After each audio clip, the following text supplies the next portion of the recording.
pang araw-araw. So, medyo kaya na po, no? At saka na-miss ko po yung pagbablog ko at saka yung ginagawa ko sa pang araw-araw na meron akong content na ipapakita sa inyo.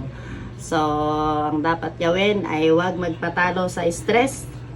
Kailangan natin bumangon at kailangan may tuloy-tuloy ang buhay dahil merong nag-aabang sa akin ng 3 anak ko na nag-aabang sa akin kung paano ko sila buhayin. So, heto ako mga kamamang at lumalaban, no? Nasaktan isang beses, isang gabi lang, 2 araw lang dahil dinibdib ko talaga yung nangyari sa akin. Pero ngayon, back to normal na tayo mga kamamang at abangan nyo po yung aking mga video na nagpapatawa sa inyo lagi, ha? Ayan lang mga kamamang at huwag nyo kalimutan i-follow at i-share ang aking live at huwag nyo rin po akong kalimutan na i-subscribe ang aking YouTube channel mga kamamang at see you there!